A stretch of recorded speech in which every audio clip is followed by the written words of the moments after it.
Hello again everyone, welcome back to another series of reviewing games from Grandmasters, where we review games that are played by Grandmasters based on the opening that we talked about in the last episode or the previous video. Now the first game that I've prepared is in contrary to games that are played by famous Grandmasters such as Hikaru Nakamura, Vladislav Artemiev and top guns like that, but there are still points we can take away from this game, and without further ado, let's just get ahead into it. This game is played in Title Tuesday, exclusively for title players. White is played by Marchena Javier, and black is played by Baskin Robert. And we'll just quickly go through the opening. Again, it's the Caro Kann, but instead with knight c3, Javier actually tried knight d2, a fancier way to take on e4 like this. And after bishop to f5, knight g3, we do see our common Caro Kann variation. After knight to f3, knight to d7, h5 anyway to kick out the bishop to h7, because again, the bishop is just too strong in this position. To the fact that after bishop to h7, white plays bishop to d3 to quickly trade off that bishop that is sitting on h7. In this position, black just traded off the bishop, and after e6, bishop d2, knight f6, castle onto the queen side, bishop to e7, and after king d1, everything looks normal in this position until black plays the unnecessary move of pawn to c5. Now, as I mentioned in the video, the pawn on c6 and e6 controls the d5 square. But after pushing the pawn onto c5, Robert allows a series of counterplay against his own king that shouldn't exist in the first place. Javier first plays pawn to d5, and after knight to d5 from Robert, Javier plays knight to f5. Again, if the knight is taken on f5, I take the knight on d5, and of course, nothing is supporting the d5 square anymore, and I'm actually crashing through. And if pawn to d5, we do see rook to e1 in this position, trying to get through the open e-file, or should I say the semi-open e-file in this position as well. So clearly knight to d5 is still better in this position, but after knight to f5, the idea is not to take on f5, and just continue to do bishop to f6. Now in this position, you can castle, but after knight h6, pawn to h6, and let's say bishop to h6, who knows what might happen in this position. Perhaps what is crashing through as well. And so in this position, Robert chose bishop to f6. But even here, where knight to d6 is possible, let's say black plays king to e7, knight to f5. If he doesn't want to repeat, you can just go king to f8. Black is still very solid. There isn't a single piece that white can use to actually attack the black king on the king side or on the queen side, because everything is quite covered apparently. And so even if the king runs to f8, black's position is actually just very fine. It's actually very solid for black to play. And if anything, in the right time, in the right position, black can just go to king g8 and then king to h7, where it hides itself in the corner and actually activate the rook on h8. So the rook on h8 might seem trapped right now, but it's definitely not later on into the game. Now Javier did not continue with knight to d6 and instead placed pawn to c4. And after queen to b6 from Robert, the idea is not I take you, you take me in this position, but rather before I take your knight, I go checkmate, and it's just not going to be very good for Javier. And so Javier actually prevents the checkmate by playing pawn to b3. But Robert plays queen to a6, you still cannot take the knight, because in this position, I take the queen, and I win. And so Javier did not take the knight, but he blundered by playing bishop to f4, where he allows knight to c3, and queen to a3, infiltrating into the queen side. And after this position, black's just up a piece. He can surely still go king to f8 in this position, but chose to actually give up a piece by playing knight to e4. Totally unnecessary, still winning though.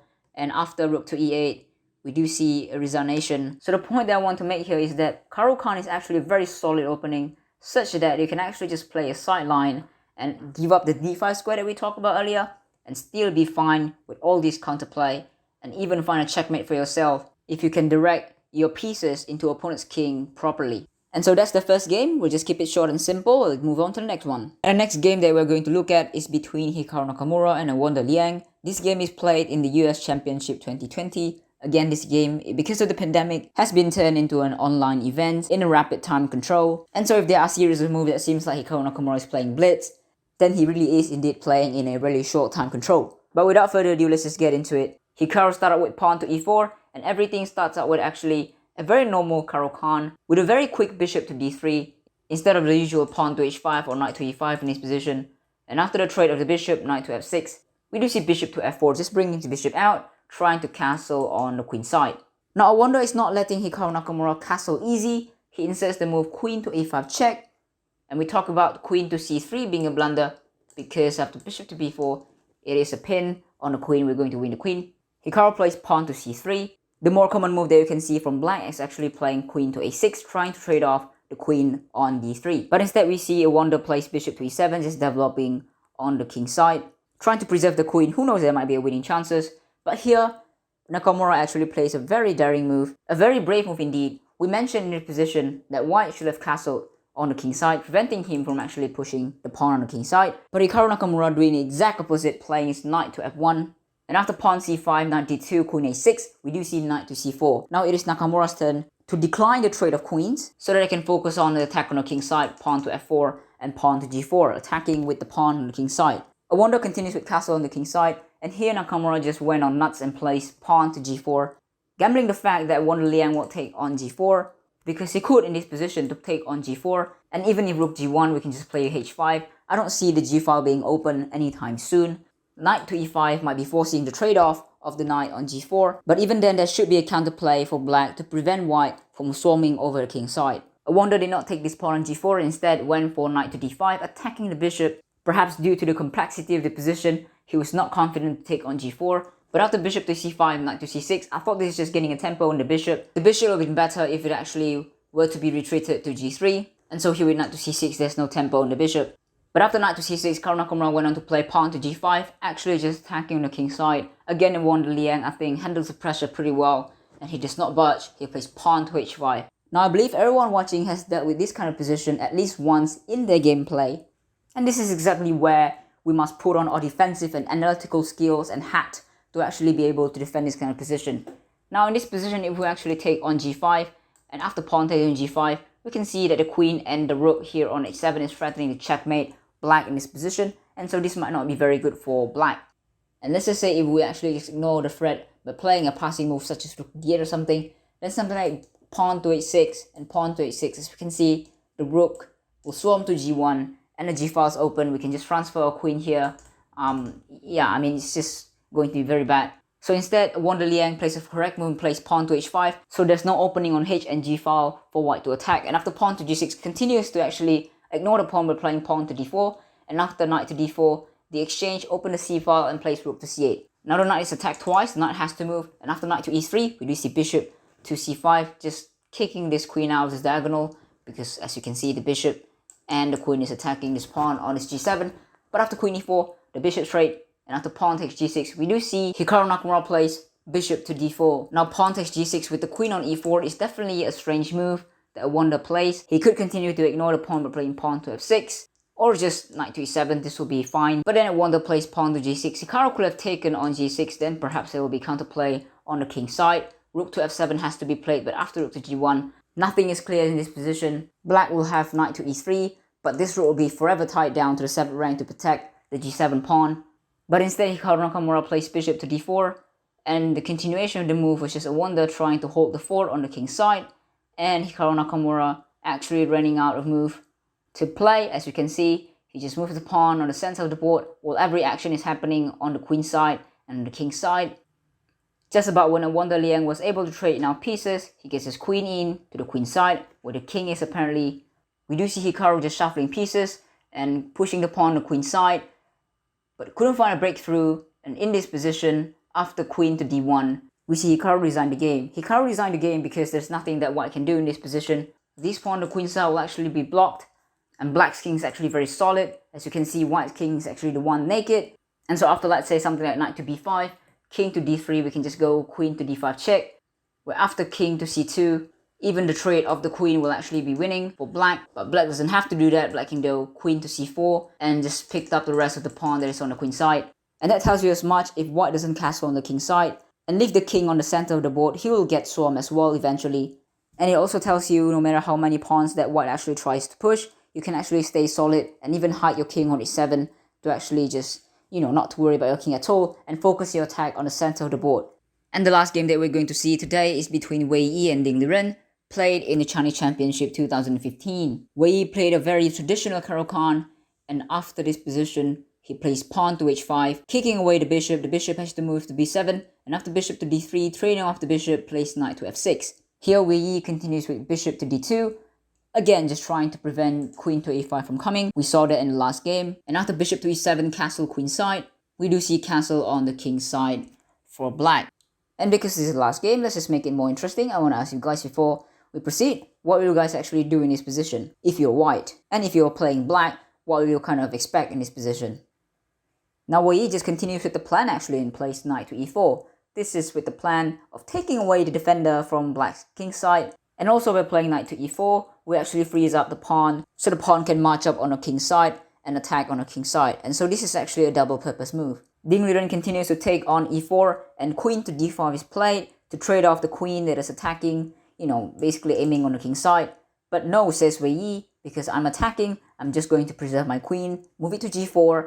And here Wei Yi is just threatening to take on h6, because of course the pawn cannot take due to the fact that it's pinned by the queen on g4. And so that's why you see Liren plays king to h8 first. Now the threat of queen takes a2 is real next move. And so that's why Wei Yi plays king to b1 just to protect against this pawn on a2. Ding continues with a normal developing move of knight to d7, trying to bring this knight to f6 as well, and that is possible. But Wei Yi here plays queen to h3 with the idea of pawn to g4 next move. And in this position, Ding just wants to play pawn to e5, but he first prepare it with rook to d8.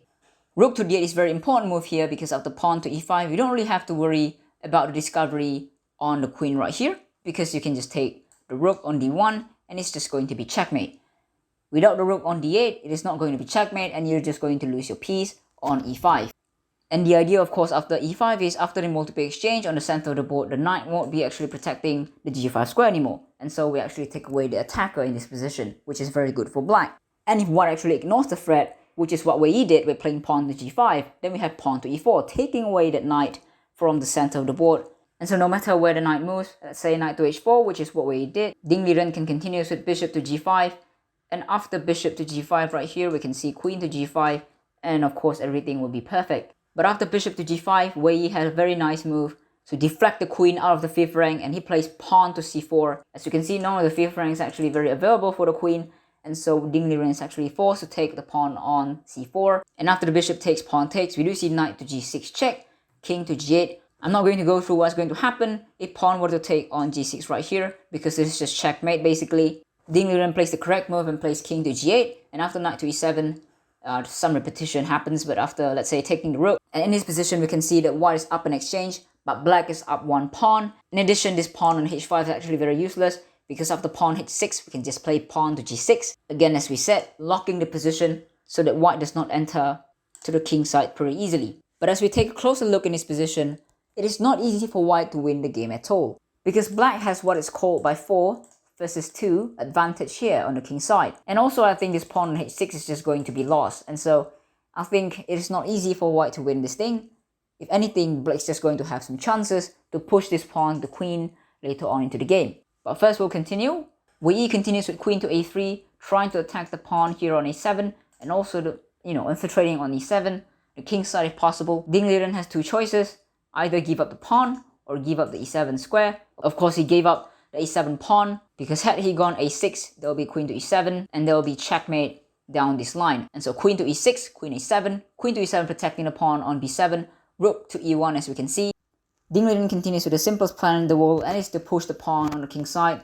And let's see if we can just promote this pawn if possible.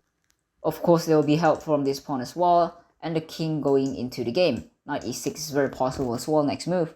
But a4 trying to get his own pass pawn is Wei Yi. And after king h7, a5, rook to d7, queen to c5, we see pawn to f5. We can see some serious threat from Ding Liren trying to push all this pawn to promotion. Wei Yi continues with pawn to a6, trying to create a counter strike on the queen side. But after queen c5 and pawn a6, we do see Ding Liren shutting down every counterplay on the king side. And even after rook to f7, we can see king h6 taking the pawn falls in the end, king g5. The threat is real to just march up the pawn up the board, and so rook to g1 has to actually stop the pawn. But king f6 trying to tickle the rook a bit, and after this position, after rook h2, the pawn is sure to fall. But Ding Liren finds a counterplay on the queen side by playing rook to b7, rook to g2, important move, and after knight to e5, bringing your piece to the center of the board, trying to create chaos, and also just helping the pawn to promotion if possible. We do see rook to a1, trying to attack the pawn on a6.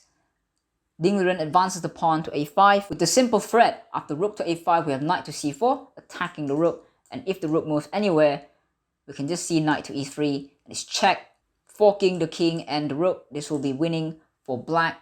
And so rook to a3 is played. The plan is to exchange the rook off, so you're the only one who has the rook in this position. But after knight to c4, attacking e3 anyway, we see rook b3, the exchange, loses the pawn on e3. It is a complicated endgame, but when everybody thought that Wei Yi will play rook to d2 to get to d7 and check the black king until the end of the game and reach a draw position, he plays rook to f2. Now the pawn push from the king side is just getting harder to stop, and the king and the knight right here in this position is just too far down the road to help these pawn push to the point where it just cannot be stopped anymore.